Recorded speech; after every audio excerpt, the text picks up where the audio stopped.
சூரசம்ஹாரம் அன்னைக்கு ஒரு நாள் விரதம் இருக்கும் முறையை பற்றி நிறைய பேருக்கு சந்தேகம் இருக்குது. சூரசம்ஹாரம்க்கு பிறகு வீடு பூஜை பாத்திரம் எல்லாமே சுத்தம் பண்ணணுமா, கட்டாயம் குளிக்கணுமா, எந்த மாதிரியான விரதம் கடைப்பிடிக்கணும், காப்பு கட்டிக்கலாமா, இந்த மாதிரி நிறைய கேள்விகள் கேட்டிருந்தீங்க. அதுக்கான விடையை தான் இந்த வீடியோவில் பார்க்க போகிறோம். இது கூடவே நீங்கள் கேட்டிருந்த ஒரு 10க்கும் மேற்பட்ட டவுட்ஸ் வந்து கிளியர் பண்ணியிருக்கேன். தொடர்ந்து பாருங்கள் வீடியோவை.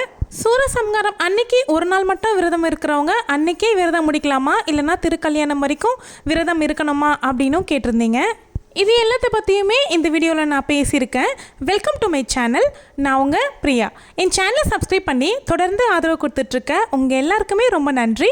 இனிமேல் சப்ஸ்கிரைப் பண்ண போகிறவங்களுக்கும் ரொம்ப ரொம்ப நன்றி. இது கூடவே சேர்த்து இன்னொரு நன்றியும் நான் தெரிவிச்சுக்கிறேன். நிறைய பேர் வரலட்சுமி நோன்புக்கு எப்படி எனக்கு ஆதரவு கொடுத்தீங்களோ அதே மாதிரி இந்த கந்த சஷ்டி விரதம்க்குமே நிறைய பேர் எனக்கு ஆதரவு கொடுத்து சப்ஸ்கிரைப் பண்ணி நிறைய டவுட்ஸ் எல்லாமே என்கிட்ட கேட்டிருந்தீங்க. அது எல்லாத்துக்குமே ரொம்ப பெரிய பெரிய நன்றிகள்.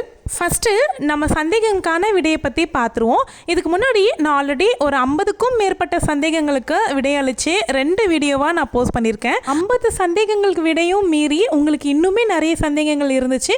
அது எல்லாமே நோட் பண்ணி இந்த வீடியோவில் சொல்லியிருக்கேன். முதல்ல என்ன அப்படின்னா, நாங்கள் விரதம் இருந்துகிட்ருக்கோம், திடீர்னு எங்கள் சொந்தக்காரங்க சைடில் டெத்துன்னு கால் பண்ணாங்க.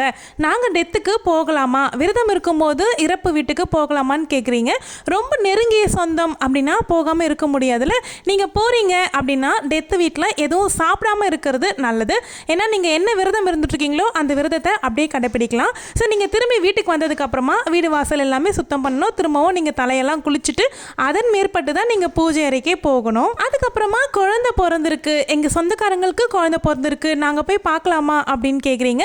ஸோ இந்த முடிஞ்ச அளவுக்கு இந்த 7 நாள் விரதம் முடிகிற வரைக்கும் நீங்கள் அவங்கக்கிட்டேயே சொல்லிடலாம். நாங்கள் இந்த விரதம் முடிச்சதுக்கு அப்புறமா நான் வந்து பார்க்குறேன் அப்படின்னு நீங்கள் சொல்லிடலாம். புரிஞ்சுக்கிற சொந்தமாக இருக்குது அப்படின்னா நிச்சயம் புரிஞ்சுப்பாங்க. அதுக்கப்புறமா நீங்கள் தாராளமாக போய் பார்த்துக்கலாம். அப்படி இல்லை கட்டாயம் வீட்டில் இருக்கவங்க கட்டாயப்படுத்துகிறாங்க போய் பார்க்கணும் அப்படிங்கிற சூழ்நிலையாக இருந்தால் இதே மாதிரி தான், அதுவுமே ஒரு வகையான தீட்டு தானே. ஸோ நீங்கள் போயிட்டு வரீங்க அப்படின்னும் போது இதே மாதிரி சுத்தப்படுத்திக்கிட்டு கண்டினியூ பண்ணிக்கோங்க. அப்புறம் ஒரு சில பேர் சொன்னீங்க, தொடர்ந்து விரதம் இருக்கிறதுனால தலைவலியாக வருது, ரொம்ப ஹெட்டேக்காக இருக்குது, என்ன பண்ணலாம் சிஸ்டர் அப்படின்னு சொல்லி கேட்டிருந்தீங்க. ஹெட்டேக் வந்து ஒரு 2-3 டேஸ்க்கு தான் இருக்கும், மேக்ஸிமம் 2 டேஸ்க்கு தான் இருக்கும். அதுக்கப்புறம் உங்களுக்கு சரியாக போயிடும். அதே மாதிரி சரியாயிரும். அதுக்காக வேண்டி நீங்கள் வந்து விரதத்தை கைவிடணும் அப்படிங்கிற எண்ணத்துக்கு வராதிங்க. அதுக்கப்புறமா நாங்கள் விரதமாக இருக்கோம், வீட்டில் இருக்கவங்களாம் நான்வெஜ் சாப்பிடாம இருக்க மாட்டாங்க, அவங்களுக்கெல்லாம் சமைச்சு கொடுக்கலாமா அப்படின்னு கேட்குறீங்க. உங்கள் விரதத்தை புரிஞ்சுக்கிட்டு அவங்க நான்வெஜ் சாப்பிடாம இருந்தாங்க அப்படின்னா நல்லது. இல்லை கேட்க மாட்டாங்க அப்படின்னா தேவையில்லாமல் சண்டை தேவையில்லை. அவங்களுக்கு செஞ்சு கொடுத்துருங்க. நீங்கள் தூய்மையாக விரதம் இருந்துக்கோங்க.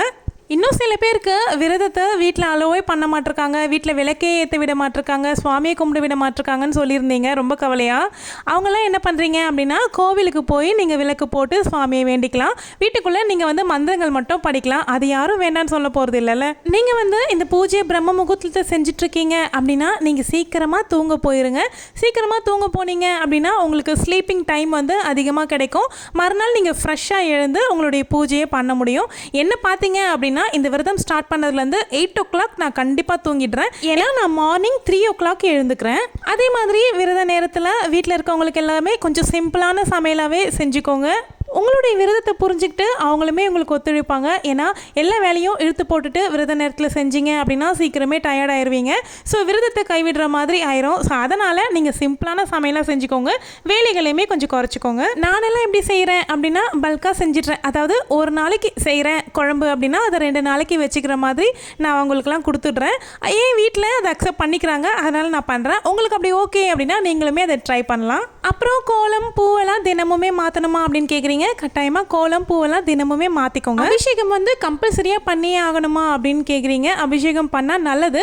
தினமும் ஒரு அபிஷேகமாக ஏற்றிக்கிட்டே வருவாங்க. 6வது நாள் 6 அபிஷேகம் செய்வாங்க. நீங்கள் தினமுமே பண்ணல அப்படின்னா கூட சூரசம்ஹாரம் அன்னைக்கு மட்டுமாவது அபிஷேகம் செஞ்சுக்கலாம். இன்னும் சில பேர் சொல்லியிருந்தீங்க, நாங்கள் விரதம் இருக்கோங்கிறத மறந்துட்டு ஃபுட்டு சமைக்கும் போது டேஸ்ட் பண்ணி பார்த்துட்டோம் சிஸ்டர், இது தப்பாயிடுமா அப்படின்னு சொல்லி கேட்டிருந்தீங்க.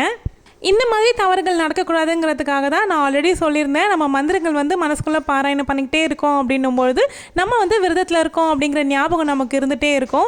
அதை மறந்து நீங்கள் பண்ணிட்டீங்க அப்படின்னா பரவாயில்ல, இன்னொரு வாட்டி இப்படி நடக்காமல் பார்த்துக்கோங்க. இன்னும் ஒரு சீக்ரெட்டான ஐடியா சொல்லட்டுமா? ரொம்ப ரொம்ப சைலண்ட்டாக இருந்துருங்க. யார்கிட்டையுமே ரொம்பவே பேசாதீங்க. உங்களுடைய எனர்ஜி வந்து ட்ராப் ஆகிட்டே இருக்கும்.